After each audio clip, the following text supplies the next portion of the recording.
Assalamualaikum warahmatullahi wabarakatuh. Perkenalkan, saya atas nama Firna dengan NIM 24040550112. Saya merupakan mahasiswi program studi pendidikan khusus Universitas Negeri Makassar, Fakultas Ilmu Pendidikan.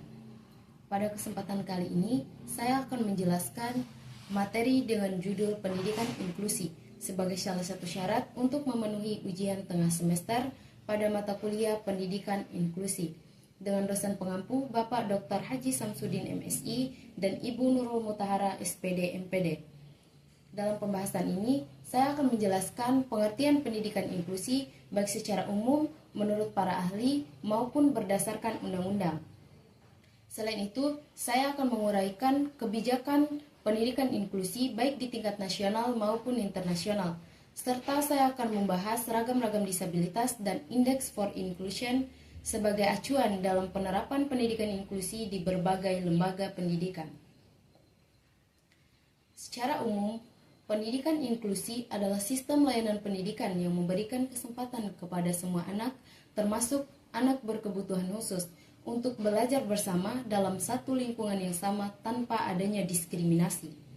Pendidikan inklusi menerapkan prinsip kesetaraan, keadilan, penerimaan keberagaman, baik dari segi kemampuan, latar belakang, maupun karakteristik individu. Booth dan Ainscow pada tahun 2002 menyatakan bahwa pendidikan inklusi adalah proses menghapus hambatan dan berpartisipasi bagi semua peserta didik.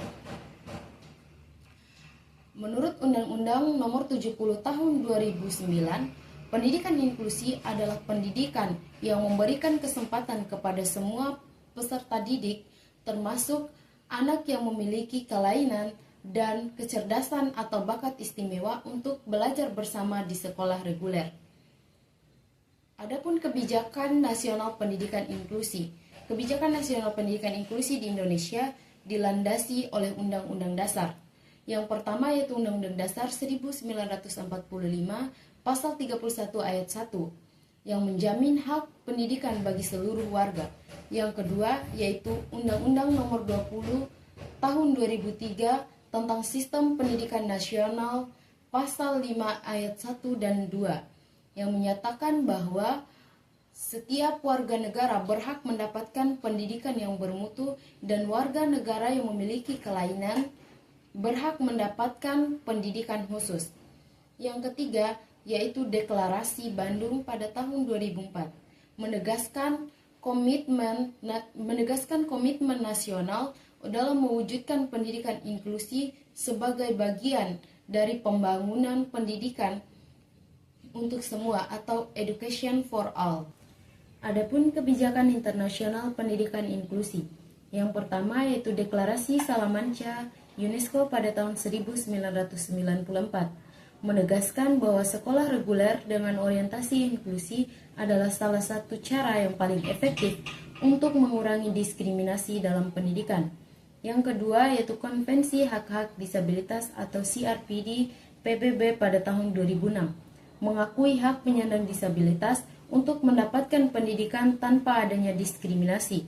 Yang ketiga yaitu Agenda Pendidikan tahun 2030, tujuan pembangunan berkelanjutan, menekankan pendidikan berkualitas yang inklusif dan setara bagi semua siswa. Materi selanjutnya yaitu ragam-ragam disabilitas.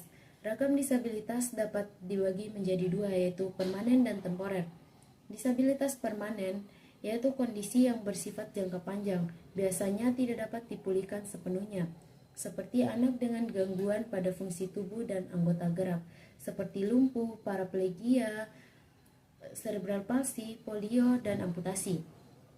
Kemudian anak dengan gangguan pada fungsi indera, seperti anak tunanetra yang memiliki hambatan dalam penglihatan, baik itu buta total ataupun low vision. Kemudian anak dengan hambatan intelektual, yaitu ketidakmampuan dalam berpikir, belajar, dan menyesuaikan diri dengan lingkungan, seperti anak tunagrahita dan Down syndrome. Kemudian anak dengan gangguan pada fungsi kejiwaan yang mempengaruhi perilaku, emosi, dan interaksi sosial mereka, seperti anak autisme. Dan disabilitas temporer adalah kondisi yang bersifat sementara dan mungkin dapat diatasi atau dipulihkan, seperti cedera fisik sementara, gangguan pada anggota tubuh karena kecelakaan, patah tulang, atau operasi. Kemudian gangguan mental sementara, seperti stres berat, trauma emosional, atau depresi yang dapat pulih dengan terapi atau waktu. Dan materi yang terakhir yaitu Index for Inclusion yang dikembangkan oleh Tony Booth dan Mel Ainscough pada tahun 2002 sebagai panduan bagi sekolah untuk menilai dan mengembangkan praktik pendidikan yang inklusif. Indeks ini memiliki 3 dimensi utama. Yang pertama, menciptakan budaya yang inklusif, membangun nilai-nilai kebersamaan, penerimaan, dan rasa saling menghargai. Yang kedua, yaitu mengembangkan kebijakan inklusif, memastikan kebijakan sekolah mendukung partisipasi semua peserta didik tanpa diskriminasi. Yang ketiga, yaitu mengembangkan praktik inklusif, menyesuaikan pembelajaran dan kegiatan sekolah agar anak dapat berpartisipasi aktif.